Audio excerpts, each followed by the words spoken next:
News 18 India को सूत्रों से मिली खबर के मुताबिक भारत को अगले महीने रफाल विमानों की दूसरी खेप मिल जाएगी और बताया गया कि डसॉल्ट एविएशन 10 रफाल विमान भारत को सौंपने के लिए पूरी तरह से तैयारी कर चुका है, जिनमें 5 रफाल विमान भारतीय पायलटों की ट्रेनिंग के लिए रखे जाएंगे, जबकि 5 विमानों की खेप अगले महीने भारत को सौंप दी जाएगी।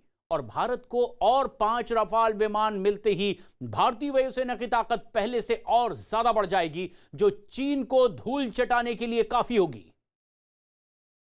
और ऐसे में जबकि भारतीय वायुसेना की ताकत लगातार बढ़ती चली जा रही है, इसका खौफ भी अब चीन को सताने लगेगा और अब दिखेगा चीन को इन रफाल विमानों का दम। तो ये 10 का दम भारत दिखाने के लिए पूरी तरह से तैयार है। और ये एक बेहद अहम खबर भी इस वक्त की, 5 और रफाल विमान भारत को मिल जाएंगे और इसकी पूरी तैयारी फ्रांस में हो चुकी है 5 फाइटर्स की ट्रेनिंग के लिए, और 5 रफाल भारत को सौंप दिए जाएंगे। एक बड़ी खबर इस वक्त की सूत्रों के हवाले से जो मिल रही है कि फ्रांस ने अब पूरी तैयारी कर ली है कि बहुत जल्द भारत को 5 और रफाल विमान सौंप दिए जाएंगे। लेकिन इसकी खलबली और डर चीन को भी अब सताने लगा है। किस तरह से लगातार रफाल की आवाज भारत के इस वायुसेना के खेमे में होती जा रही है और ऐसे में बढ़ती जा रही है भारतीय वायुसेना की ताकत। लेकिन वहीं चीन लगातार बौखलाया हुआ है। यह तस्वीर आप देखिए किस तरह से भारत की तैयारी, और एक के बाद एक दम दिखाने के लिए भारत के बेड़े में अब रफाल की मौजूदगी भी होगी। लेकिन J-20 ही होगा चीन का भारत के इस रफाल के सामने जो बेदम होता नजर आएगा। लेकिन ऐसे में जमीनी हकीकत क्या है, किस तरह की तैयारी, जहां तनाव बना हुआ है LAC पर। संदीप बोल हमारे सहयोगी इस वक्त हमसे सीधे जुड़ रहे हैं और दिल्ली में भी घटनाक्रम पर नजदीक से नजर बनाए हुए अनुराग ढांडा हमारे सहयोगी जुड़ेंगे। लेकिन जमीनी हकीकत इस वक्त क्या आप देख पा रहे हैं संदीप, जहां आप मौजूद हैं, क्योंकि आप उस इलाके में मौजूद हैं जहां से कुछ दूरी पर ही पीछे पहाड़ियों के पीछे चीन की एक बार फिर नापाक कोशिश, लेकिन भारत की तैयारी भी पूरी तरह से। किस तरह के हालात वहां जहां आप मौजूद हैं? देखिए, अगर हम लोग बात करें इस हालात की, इन पूरे इलाकों में टेंशन अभी भी बरकरार है, क्योंकि ऊपर से यानी कि चीन की तरफ से अभी कोई उनको ऑर्डर नहीं आया कि आगे क्या काम करना है या कदम उठाना है, और भारत की तरफ से तो पूरी तैयारी है। आपने रफाल की बात की, जो पहले 5 रफाल जो भारत में आए, उसके बाद जब एक आधिकारिक तौर पर एक प्रेस रिलीज जारी की गई थी डसॉल्ट एविएशन की तरफ से, तब उन्होंने कहा था कि 10 एयरक्राफ्ट हम देने को पूरी तरीके से तैयार हो रखे हैं, इंडियन स्पेसिफिक वाले। तो ऐसे में 5 को फिलहाल भेजा गया था और 5 रफाल को वहां रखा गया था, जो कि नेक्स्ट बैच जो कि पायलट की ट्रेनिंग का होगा उसके लिए।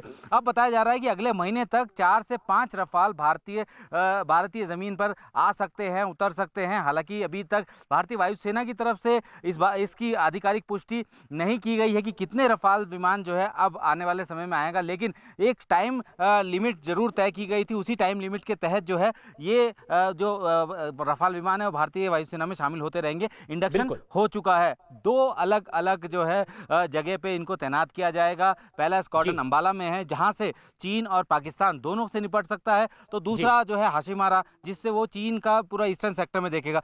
तो इस वक्त जमीन पे भारतीय सेना मजबूत है, आसमान में भारतीय सेना मजबूत है। J-20 की हम लोग बात करें, J-20 का अगर स्पेसिफिकेशन रफाल से जोड़ा जाए, सिर्फ और सिर्फ उसमें एक अलग चीज है, वो ये है कि ये रफाल से थोड़ा ज्यादा वेट जो है कैरी कर सकता है टेक ऑफ के टाइम पे। लेकिन जब अगर वो J-20 इस जगह से उड़ान भरेगा तिब्बत के दूसरी तरफ किसी भी एयरबेस से, तो जाहिर सी बात है उसको वेटेज जो होगी, जो वेट होगा वो कम कैरी करना पड़ेगा, चाहे फ्यूल हो चाहे जो बाकी जो हथियार हो। तो ऐसे में फिर जब कंपेरिजन करेंगे तो रफाल फिर जो है पूरी तरीके से खरा उतरेगा उसमें। और J-20 के अगर कंपैरिजन की बात करें तो ये कहना बहुत मुश्किल होगा कि दोनों एयरक्राफ्ट कंपेयर एक दूसरे के साथ किए जा सकते हैं, नहीं किए जा सकते। लेकिन अगर इस तरीके की स्थिति होती है, भारतीय वायुसेना को एक अटैकिंग मोड में जाना पड़ता है, लड़ाई की स्थिति आ जाती है, तो जाहिर सी बात है कि रफाल के सामने J-20 होंगे, J-10 होंगे। तो ऐसे में भारतीय सेना ने जमीन पे, यानी ये अगर 5 रफाल अगले महीने भारत के बेड़े में शामिल हो रहे हैं तो एक और बड़ी कामयाबी होगी और इसका डर चीन को साफ तौर पर दिखाई देगा। लेकिन किस तरह की तैयारी अनुराग ढांडा हमारे सहयोगी लगातार हमारे साथ बने हुए हैं। अनुराग, अगले महीने तक अगर 5 राफाल और भारत के बेड़े में शामिल होते हैं तो कितनी बड़ी ताकत अब पूरी दुनिया को, खासतौर पर इस वक्त चीन को महसूस होने लगेगी? देखिए, बिल्कुल, हम जब पहले बात कर रहे थे तब भी मैंने स्पष्ट किया था कि जो दिल्ली में रणनीति बन रही है वो भारतीय सेनाओं के एडवांटेज को लेकर के बन रही है कि किन चीज़ों में हमें एडवांटेज है, और वो एडवांटेज साफ तौर पर एयरफोर्स में हमको नज़र आता है, क्योंकि जो 5 एयरबेस हैं जो चीन की साइड पर हैं वो सारे के सारे हमसे ज़्यादा हाइट पर मौजूद हैं, और जो हमारे जो एयरबेस हैं वो सटीक हाइट पर मौजूद हैं। यहाँ से अगर प्लेन टेक ऑफ करता है तो वो ज़्यादा पेलोड ले सकता है, वो ज़्यादा फ्यूल लेकर जा सकता है और सटीक उड़ान भर सकता है, जबकि ज़्यादा हाइट से जब चीन के प्लेन उड़ान भरेंगे तो उनको पेलोड भी कम रखना पड़ेगा, यानी उनके पास हथियार कम मात्रा में होंगे, फ्यूल भी कम लेकर के चलना पड़ेगा, तो ये एक डिसएडवांटेज है। और अगर ऐसी स्थिति में अगर राफेल के नंबर्स बढ़ सकते हैं, हमारे स्क्वाड्रन बढ़ सकते हैं राफेल के, तो वो कहीं ना कहीं भारत के एडवांटेज में होगा, और उसी आधार पर राफेल बढ़ने के साथ साथ भारत की ताकत भी बढ़ेगी, और यही डर अब चीन को भी सताने लगा है। आप बने रहें हमारे साथ। लेकिन दुनिया का बेहतरीन लड़ाकू विमान राफाल भारत को मिल गया है और इसकी तैनाती एलएसी पर होने जा रही है, और बहुत जल्द राफाल की अगली खेप भी भारत पहुंच जाएगी। और अब चीन को इसी बात की चिंता खाई जा रही है, क्योंकि राफाल के मुकाबले करने के लिए उसके पास कोई दूसरा कारगर हथियार भी मौजूद नहीं है।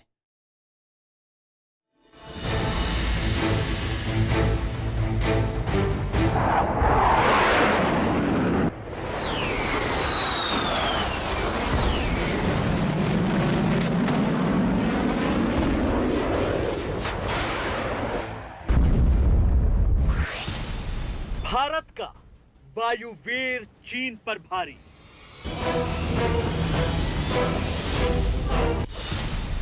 शत्रुओं का काल बनेगा राफाल।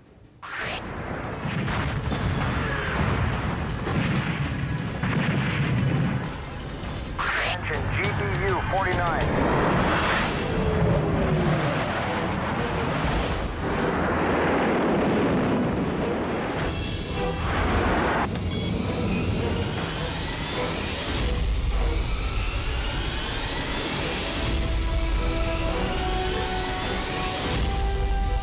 सीमा पर किसी भी आपातकाल में और युद्ध के हालात में वायुसेना की अहम भूमिका होती है, और वायुसेना की ताकत बढ़ाने आ गया है राफाल।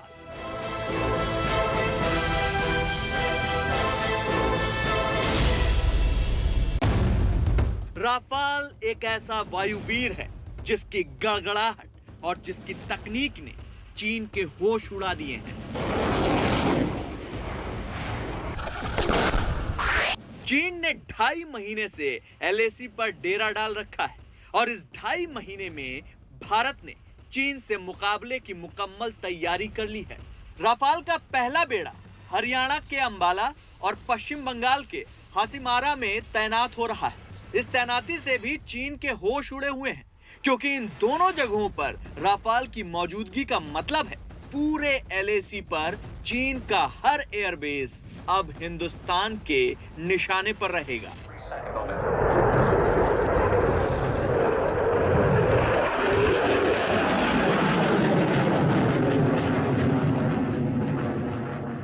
एलएसी पर तंबू गाड़े बैठा चीन भले ही अपने आक्रामक रुख से मुकाबले का दम भर रहा हो, लेकिन हकीकत यह है कि चीन की वायुसेना के सामने राफेल की ताकत का मुकाबला कर पाना असंभव है।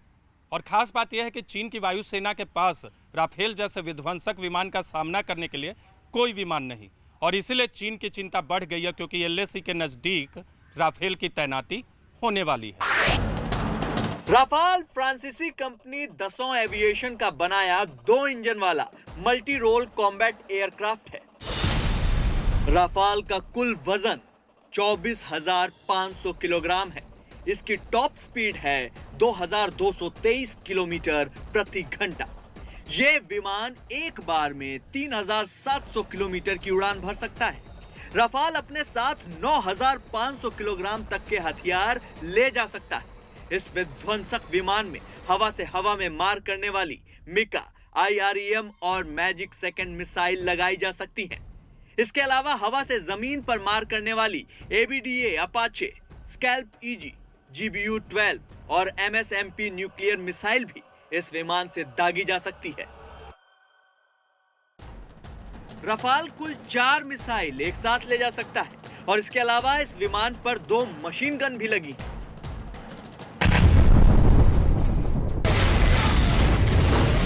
रफाल की तुलना में देखा जाए तो चीन ने उसकी अगली जनरेशन यानी जनरेशन 5 का विमान तो बना लिया, लेकिन राफाल जैसा कामयाब नहीं है और राफाल की तकनीक के सामने उसकी कोई होड़ नहीं है। भारत के राफाल और चीन के सबसे आधुनिक विमान को एक साथ देखा जाए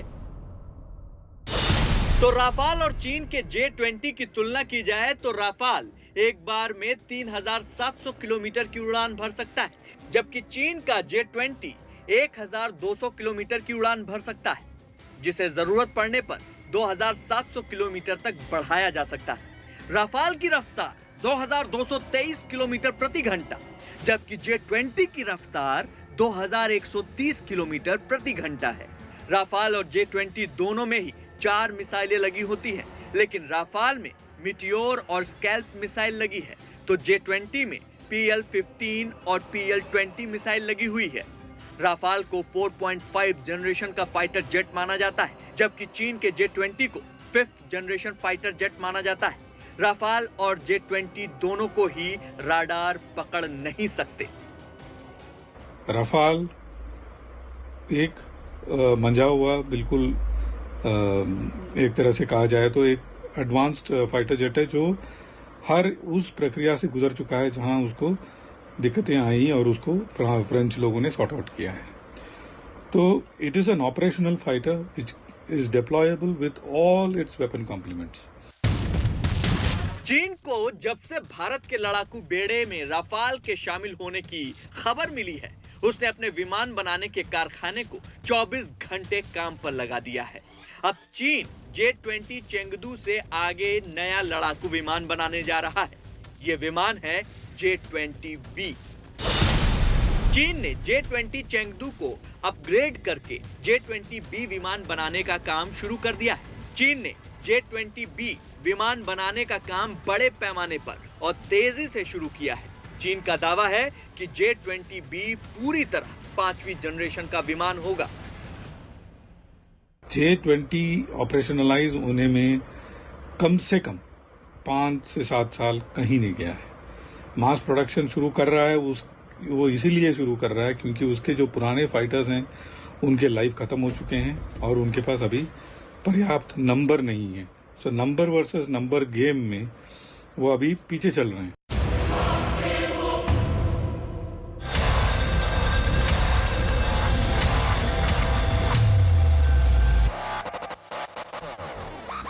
चीन ने भले ही विमान अपग्रेड करने का काम तेजी से शुरू कर दिया हो, फिलहाल राफाल जैसे विमान का मुकाबला चीन के पास दूर दूर तक नहीं है।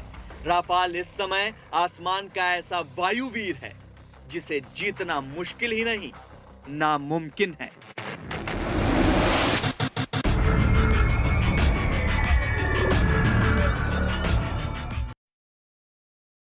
तो आसमान में ही नहीं बल्कि जमीन पर भी चीन की मुश्किल बढ़ रही है। लद्दाख में चीन भले ही ठंड में अपने सैनिकों के डटे रहने की बात कह रहा हो, लेकिन यह आसान भी नहीं होगा।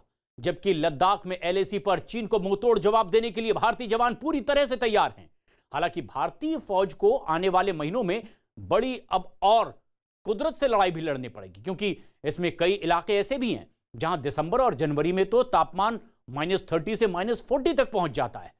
और इसीलिए भी फौज ने बहादुर जवानों की अगली जंग की तैयारी भी अब शुरू कर दी है। लेह में सेना की तैयारियां देखने के लिए पहुंची न्यूज़ 18 की टीम उन आधुनिक टेंटों में भी पहुंची है जो कि खास तौर पर ठंड से लड़ाई के लिए बनाए गए हैं। और ये टेंट ऐसे हैं जो खून जमा देने वाली ठंड भी गर्मी का एहसास कराते हैं। और एक टेंट में तो 8 से 10 जवानों के ठहरने का पूरा इंतजाम होता है। टेंट में खास तरह के चिमनी और स्टोव भी लगे होते हैं जो न केवल हवा का बहाव बनाए रखते हैं बल्कि तापमान को भी काबू में रखते हैं। इसके अलावा बर्फीले प्रहार से जवानों को बचाने के लिए खास तरह के जैकेट, स्पेशल बूट और बाकी गर्म कपड़े भी बनाए गए हैं। और ऐसे में जबकि पूरी तैयारी भारतीय जवानों की सीमा पर देखी जा रही है। संदीप बोल हमारे सहयोगी लगातार हमारे साथ बने हुए हैं। संदीप, जिस तरह की तैयारी अब हम देख पा रहे हैं, हमारे दर्शक देख पा रहे हैं किस तरह के इंतजामात भारतीय जवानों के लिए है। क्या अब इससे भी भारतीय जवानों के हौसले बुलंद है? बिल्कुल, देखिए हौसले तो हमेशा भारतीय जवानों के बुलंद रहते हैं, उसमें कोई दो राय नहीं है। किसी भी तरीके की सिचुएशन हो, किसी तरीके का मौसम हो, किसी भी तरीके का टेरेन हो, उनको ट्रेन ही इस तरीके से कराया जाता है कि जो उनको ऑर्डर दिया गया है कि हमें इस इलाके पर अपना कब्जा बनाए रखना है, चाहे वो वेदर कैसा भी हो, वो वहाँ पे डटे रहेंगे। ऊंचे ऊंचे इलाकों की बात करें, हाई ऑल्टीट्यूड इलाकों की बात करें, बहुत सारी जगह ऐसा होता है कि जहाँ पे स्नो लाइन जो होती है वो नीचे होती है और कहीं पर जो है हाई ऑल्टीट्यूड में जो है बहुत ज़्यादा स्नो नहीं पड़ती। लेकिन इस पूरे इलाके में सबसे बड़ा परेशानी की चीज़ है वो चिलिंग, यानी कि जो हवा चलती है वो सबसे ज़्यादा नुकसान पहुंचाती है। ऐसे में उससे बचने के लिए कई तरीके के अत्याधुनिक जो है कपड़े, खास तौर पे कि जहाँ टेंट की हम लोग बात करें, वो टेंट इस तरीके से बनाए गए हैं कि जो एयर का जो फ्लो है उसको जो है बेहतरीन तरीके से जो है मैनेज करता है, ताकि वो पूरा जो टेंट है वो जो है ज़्यादा ठंडा ना हो, हवा से बच सके। साथ ही बूट्स की बात करें, बूट्स जो है वहाँ डबल लेयर बूट्स जो है दिए गए हैं उस हाई ऑल्टीट्यूड में चलने के लिए, ताकि आपके पैर जो है वो किसी भी तरीके का नुकसान आपके पैरों में ना हो। ग्लव्स, अगर हम लोग चश्मे की बात करें, क्योंकि इस पूरे हाई ऑल्टीट्यूड के इलाके में जब बर्फबारी होती है और जब सूरज की रोशनी पड़ती है बर्फ पे और वो जो है आपके आंखों में रिफ्लेक्ट करती है तो आपकी आंख खराब हो सकती है। ग्लव्स बहुत जरूरी है। और अगर आपने जब -40 के आसपास जब टेम्परेचर हो जाता है, क्योंकि जमीन पे अगर बात करें तो माइनस अगर 30 डिग्री टेम्परेचर है, तो जैसे ही आप उसी जमीन के ऊपर हाई पीक पे जाएंगे तो वो हवा के चलते -5 से -10 डिग्री और गिर जाता है। तो ऐसे में वो सारे इंतजामात जो है भारतीय सेना की तरफ से किए जा रहे हैं और एक तरीके से कह सकते हैं कि जिस पद्धति को सियाचिन में इस्तेमाल में लाया जाता है उसी तरीके की पद्धति को इस वक्त पूरे एलएसी पे लागू किया जा रहा है, ताकि खराब से खराब मौसम में भी भारतीय सेना उस पोस्ट पर उन इलाकों चाहे हालात जैसे भी हों उससे निपटने के लिए पूरी तैयारी भारतीय सेना ने कर रखी है। और न्यूज़ 18 इंडिया की टीम पूर्वी लद्दाख में एलएसी के उसी इलाके में पहुंची जहां 3 महीने से चीन के साथ तनाव लगातार बना हुआ है। गलवान, देप्सांग और पेंगोंग में 3 महीने से लगातार हालात वैसे के वैसे बने हुए हैं। जहां चोटियों पर बर्फ जमी हुई है, वहीं चीन से तनाव की गर्मी भी यहां महसूस की जा सकती है। भारतीय जवानों की इस दौरान चीन के सैनिकों से झड़प भी हुई है, लेकिन 15,000 फीट की ऊंचाई पर इस तरह की जंग आसान भी नहीं होती। कड़ाके की इस सर्दी में जवान देश की सीमा की सुरक्षा में पूरी तरह से मुस्तैद हैं और सर्दी से बचाव के लिए जवानों के पास वहां खास तरह के टेंट भी हैं जिनमें 8 से 10 जवानों के रहने के पूरे इंतजाम और सर्दी से बचने के लिए अलाव का भी यहां सहारा लिया जाता है। इसके साथ ही साथ जवानों को खास तरह के जैकेट और जूते के साथ साथ दूसरे कपड़े भी दिए जाते हैं जो कि बर्फ में काफी मददगार साबित होते हैं। भारत की फौज कड़ाके की इस ठंड में भी सीमा के पास की चौकियों पर निगरानी की कोई चूक नहीं बरतना चाहती और चीन को बैकफुट पर धकेल चुके भारतीय फौजी अब कुदरत से भी लोहा लेने के लिए यहां सीमा पर पूरी तरह से तैयार हैं। अनुराग ढांडा हमारे सहयोगी इस वक्त हमसे सीधे जुड़ रहे हैं। अनुराग, जिस तरह की तैयारियां अब बढ़ा दी गई है, भारतीय जवानों को किसी तरह की कोई दिक्कत पेश ना आए, उसके लिए किस तरह की स्ट्रेटेजी राजधानी दिल्ली में बनती जा रही है लगातार?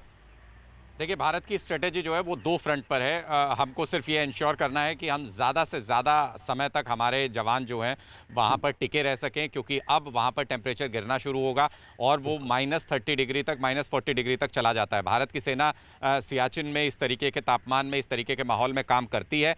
वही सारी फैसिलिटीज़ यहाँ प्रोवाइड कराई जा रही हैं ताकि हमारी सेना ज़्यादा से ज़्यादा समय तक टिक सके, क्योंकि अब गेम जो होगा दोनों देशों के बीच में वो ज़्यादा समय तक टिकने वाले को एडवांटेज मिलेगा। और भारत की जो पूरी स्ट्रेटेजी, जो दूसरा पक्ष है, वो है एडवांटेज का। तो हम ज़्यादा देर टिकेंगे, हमें एडवांटेज मिलेगा और अगर कहीं टकराव की स्थिति हो तो हम वहाँ पर ऐसी मजबूत पोजीशन में हो ताकि हमको एडवांटेज मिल सके उस टकराव में। ये कोशिश भारत की 2 पक्षीय जो स्ट्रेटेजी है उसमें चल रही है कि ज़्यादा से ज़्यादा समय तक रुक सके और अगर कहीं टकराव हो तो हमें एडवांटेज मिल सके और एडवांटेज भारत के पास मौजूद रहे, इसकी पूरी स्ट्रेटजी बन रही है। राजधानी दिल्ली में अमल में लाना है एलएसी के पास मुस्तैद जवानों को। लेकिन भारत ने चीन पर ऑपरेशन एयर स्ट्राइक करने की भी पूरी तैयारी कर ली है। एलएसी पर चीन के किसी भी दुस्साहस का मुंहतोड़ जवाब देने के लिए अब भारतीय वायुसेना का जंगी बेड़ा पूरे साजो सामान के साथ तैनात हो चुका है और इसके लिए लेह से अरुणाचल प्रदेश तक वायुसेना के लड़ाकू विमान लगातार गश्त भी लगा रहे हैं। और सूत्रों के हवाले से जो खबर हमें मिल रही है कि भारतीय वायुसेना ने पूरे एलएसी पर चीन से निपटने का प्लान भी तैयार कर रखा है। टारगेट की पहचान हो चुकी है और सभी एयरबेस को अब अलर्ट किया जा चुका है ताकि पलटवार करने में सेकंड भर की भी देरी ना लगे।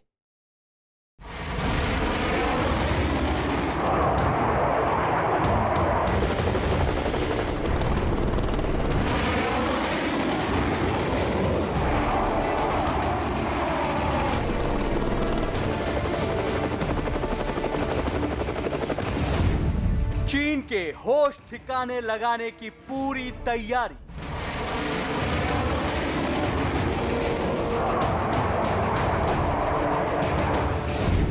एलएसी पर वायुसेना की जबरदस्त तैयारी।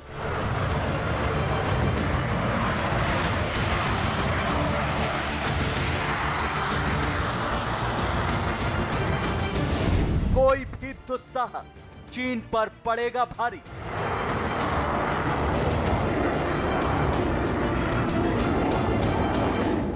भारत ने चीन को एक हफ्ते में 2 बार समझा दिया है।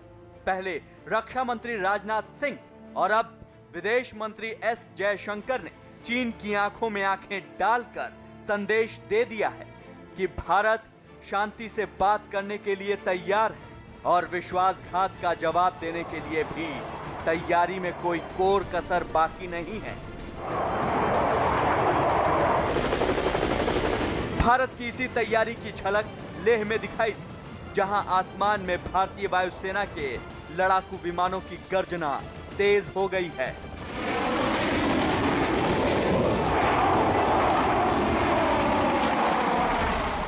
एलएसी पर एक तरफ सुखोई दहाड़ रहा है तो दूसरी तरफ अमेरिका से आए अपाचे हेलीकॉप्टरों के पंख भी दुश्मन पर झपट्टा मारने के लिए फड़फड़ा रहे हैं।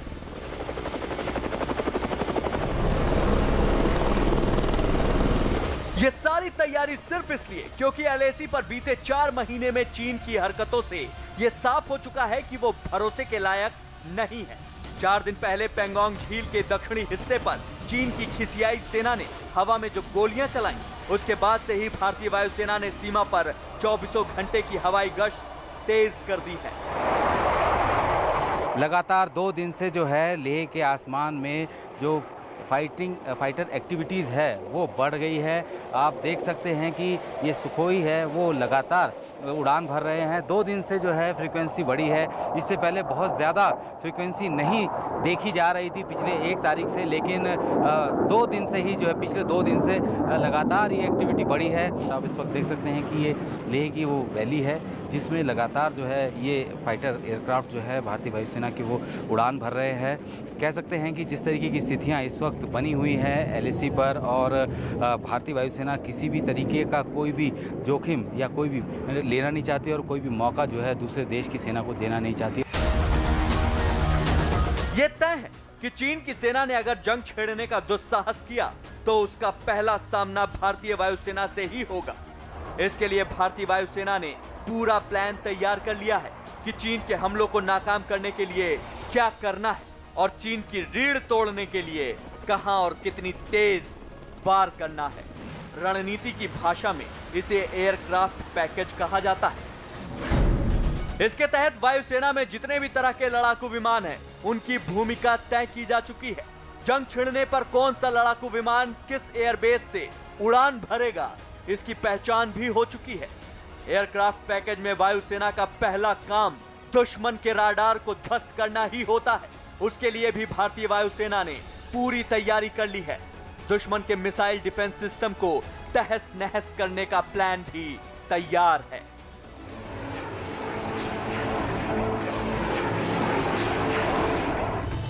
सूत्रों का कहना है कि अगर पहली बार में वायुसेना के लड़ाकू विमान दुश्मन के राडार और मिसाइल डिफेंस सिस्टम को तबाह करने में चूक गए तो प्लान बी का खाका भी खींचा जा चुका है। एक बार दुश्मन का सुरक्षा कवच यानी मिसाइल डिफेंस सिस्टम टूटा तो वायुसेना के लड़ाकू विमान दुश्मन के घर में घुसकर आसमान से आग बरसाने में जुट जाएंगे। हमारे सारे फाइटर स्क्वाड्रन रेडी हैं।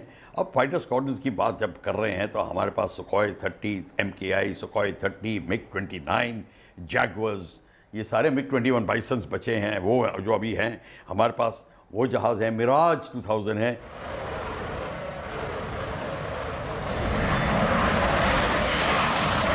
रणनीति के जानकारों के मुताबिक वायुसेना के लड़ाकू विमान दुश्मन की सीमा के अंदर तक घुसकर उनके बंकर, हथियार और हवाई अड्डों पर कहर बरपा सकें, इसके लिए सुखोई और रफाल जैसे घातक विमानों के लिए रास्ता साफ करना जरूरी होगा। यह काम भी वायुसेना के फाइटर जेट ही करते हैं, जिन्हें फ्री स्क्वाड यानी हवाई मार्ग का रखवाला कहा जाता है। जानकारों के मुताबिक फ्री स्क्वाड उन विमानों को कहा जाता है जो वायुसेना के मुख्य लड़ाकू विमानों के साथ उड़ान भरते हैं और उनको टारगेट तक सुरक्षित पहुंचाने की रणनीति का सबसे अहम हिस्सा होते हैं। फ्री स्क्वाड भी लड़ाकू विमान ही होते हैं जो हवा से हवा में लंबी दूरी तक मार करने वाली मिसाइलों से लैस होते हैं और दूर से ही दुश्मन के लड़ाकू विमानों को निशाना बनाते हैं। इन विमानों का असली काम दुश्मन के लड़ाकू विमानों को उलझाना और भटकाना होता है ताकि अपने लड़ाकू विमान बेरोक टोक कहर ढा सके। वायुसेना के विशेषज्ञों का मानना है कि चीन से जंग हुई तो फ्री स्क्वाड की भूमिका निभाने वाले लड़ाकू विमान की भूमिका बहुत महत्वपूर्ण होगी, क्योंकि LAC पर भौगोलिक हालात ऐसे हैं कि चीन के लड़ाकू विमान अपनी क्षमता से आधा ईंधन और कम हथियार लेकर ही उड़ान भर सकते हैं। ऐसे में अगर उन्हें उलझा दिया गया तो उनके पास वापस लौटने के अलावा कोई रास्ता नहीं बचेगा। अक्साई चीन की लाइन में down the line if you keep going, तो वहाँ पे उनके पास 4 या 5 एयरफील्ड्स हैं। उसी लाइन में एम्यूनिशन डंप्स हैं, रेलवे यार्ड्स हैं, रेलवे कंट्रोल, रेलवे से सामान आता है, रडार स्टेशन है, हाइट पे रडार स्टेशन है। रडार स्टेशन है 4.5 to 5 किलोमीटर हाइट पे हैं। सूत्रों के मुताबिक मई से अब तक चीन ने लद्दाख के आसपास अपने एयरबेस पर लड़ाकू विमानों और मिसाइलों की तैनाती बढ़ाई है। चीन की सेना तिब्बत में हवाई हमले का युद्धाभ्यास भी कर रही है, जिसका वीडियो जारी करके वो इशारे में जंग की धमकी भी दे रही है। रक्षा विशेषज्ञों का मानना है कि ये चीन की सेना और वायुसेना का माइंड गेम ही है, वरना ये सच्चाई तो चीन को भी मालूम है कि जंग हुई तो तिब्बत और शिनजियांग प्रांत में चीन के 3 बड़े एयरबेस भारत के हवाई हमले से बच नहीं पाएंगे। मेन बेसिस जो हैं उनके जो 4 बेसिस हैं जो कि सेंट्रल एरियाज में, नॉर्दर्न एरिया सेंट्रल और उसमें आते हैं। 4 या 5 हैं और जो कि वो उनकी रेंज में हम हैं, बल्कि हमारी रेंज तो आगे तक है। लड़ाई की नौबत आने पर वायुसेना अगर दुश्मन पर हमले की शुरुआत के लिए तैयार है तो आसमान से रास्ता साफ होने के बाद जमीन पर जीत का झंडा गाड़ने की जिम्मेदारी सेना के जवानों की होगी। उसके लिए सेना के जवान मई से ही LAC पर चट्टानी इरादों के साथ डटे हुए हैं। सेना के जवानों को आगे बढ़ने में कोई परेशानी ना आए, दुश्मन आसमान के रास्ते सैनिकों पर घात लगाकर हमला न कर सके, इसके लिए LAC पर अपाचे और चिनूक जैसे हेलीकॉप्टर को भी पहले से तैनात कर दिया गया है। It is a flying tank, वो फ्लाइंग टैंक है। और वो जो जिस तरीके से जब हमारी आर्मी आगे एडवांस करने लगेगी, उनको टोटल क्लियर, जिसको जैसे कि जर्मन आर्मी एडवांस करती थी, जैसे air and ground together coordination होता था, एग्जैक्टली वही होगा।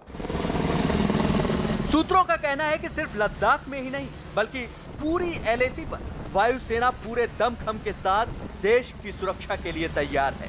चीन की सीमा पर जितने भी एयरबेस हैं उनको अलर्ट मोड पर डाल दिया गया है। दुश्मन पर सितम ढाने के लिए सुखोई, मिराज 2000, तेजस, मिग और जगुआर भी काफी थे। अब तो उनके साथ राफाल की ताकत भी जुड़ गई है, जिसके नाम का ही मतलब है आग का झोंका। ऐसे में भारत को जंग के लिए मजबूर करने की हिमाकत करना चीन को बहुत भारी पड़ सकता है।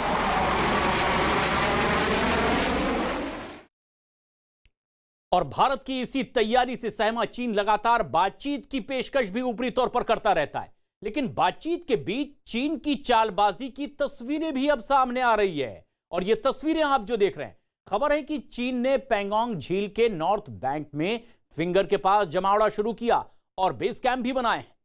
चीन एक तरफ तो बातचीत का दिखावा करता है तो दूसरी तरफ एलएसी के पास अपने सैनिकों को बढ़ाता भी चला जा रहा है। ऐसी ही हरकत करते हुए चीन ने फिंगर 4 के पास मिलिट्री बेस बना लिया है। हम आपको दिखा रहे हैं कि कैसे पैंगोंग झील के नॉर्थ बैंक के पास में भारतीय सेना को अलग करने की कोशिश की गई है। झील का नॉर्थ बैंक 8 फिंगर में बटा हुआ है और इन फिंगर्स पर दोनों देश का अपना दावा। एलएसी के फिंगर 8 पर भारत का दावा है और फिंगर 4 तक तो भारत का पूरा अधिकार रहा है, लेकिन चीन ने यथास्थिति का उल्लंघन करते हुए फिंगर 4 पर अपना डेरा डाल दिया है। और इसके अलावा चीन ने फिंगर 5 और 8 पर भी सैनिकों का जमावड़ा शुरू कर दिया है। 2 महीने पहले भारतीय खुफिया एजेंसियों ने फिंगर 5 के पास से चीन के क्रेन, ट्रक और निर्माण में इस्तेमाल होने वाली मशीनों को भी देखा है। भारतीय एजेंसियों को चीनी सेना के बैरक और दफ्तर बनने की भी पुख्ता जानकारी मिली है। इतना ही नहीं, फिंगर 5 के पास में चीन के टैंक भी तैनात दिखाई दिए हैं। फिंगर 8 के पास में भी चीनी सेना के सैनिकों को जमावड़ा करते देखा गया है। खास बात यह भी है कि पिछले साल तक यहां ऐसा कुछ भी नहीं था, लेकिन चीन दोगला रवैया अपनाए हुए और लगातार नियमों का उल्लंघन किए जा रहा है। और बेस के बाद साथ साथ अब वो चीन के बोट भी इस इलाके में दिखाई दे रहे हैं। चीन की इस हरकत के बाद भारतीय सेना ने अब चीन के ठिकानों की अनदेखी करते हुए कई जगहों पर अपना पूरा कब्जा जमा लिया है।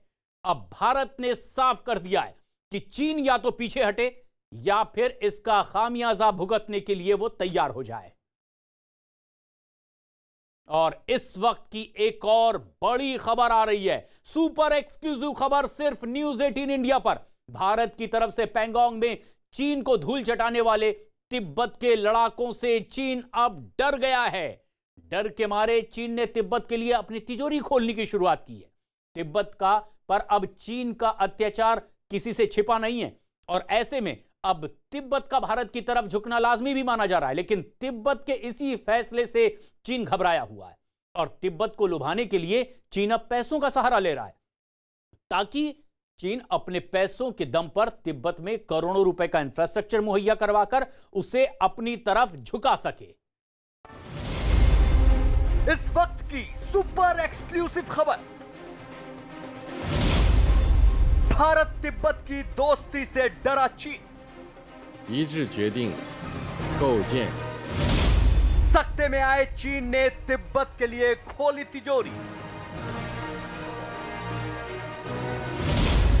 तिब्बत को लुभाने के लिए चीन का 1 लाख करोड़ का प्लान। सबसे बड़ी खबर इस वक्त की भारत चीन के बीच बढ़ते तनाव से जुड़ी है। भारत की तरफ तिब्बत के बढ़ते हुए झुकाव को देखते हुए चीन सकपका गया है। चीन ने तिब्बत पर अपना हक जमाने के लिए वहां बड़े पैमाने पर इंफ्रास्ट्रक्चर प्लान तैयार कर लिया है। इस प्लान के मुताबिक तिब्बत में बुनियादी ढांचे के निवेश में तेजी लाने के लिए 1 ट्रिलियन युआन यानी 1 लाख करोड़ रुपए खर्च करने की चीन ने योजना बनाई है। इसमें नए और पहले से घोषित प्रोजेक्ट शामिल हैं।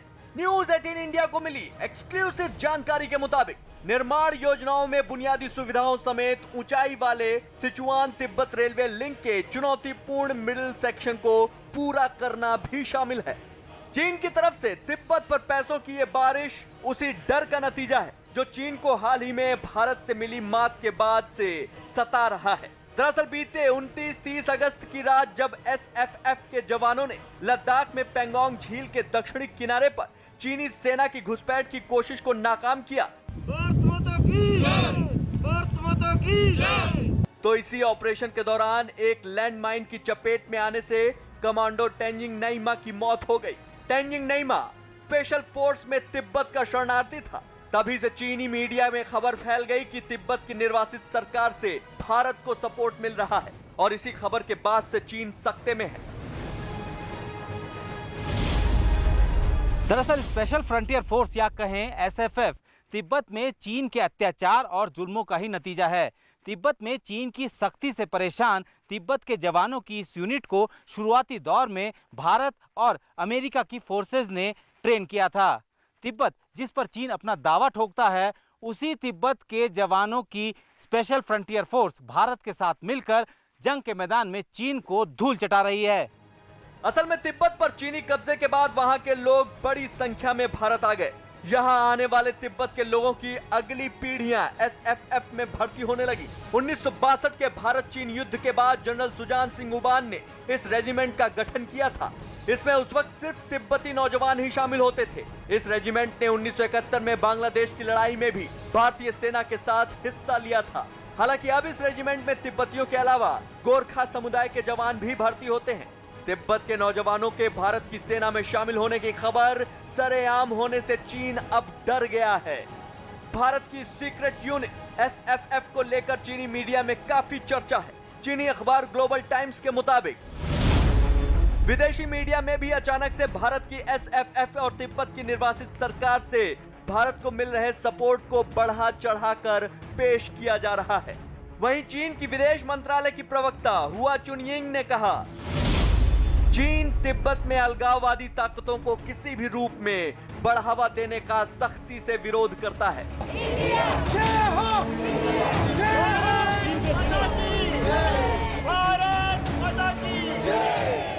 लेकिन चीन तिब्बत पर जितनी सख्ती करेगा उतना ही ये वार उस पर उल्टा पड़ेगा, क्योंकि जाहिर है कि तिब्बत सही और गलत का फर्क पहचानता है और तभी चीन के खिलाफ भारत के हर कदम में उसका साथ देता है। और इसी डर से इस बार चीन तिब्बत में बड़े निवेश का प्लान बनाकर वहां बुनियादी सुविधाओं के जरिए तिब्बत को लुभाने की कोशिश में जुटा है।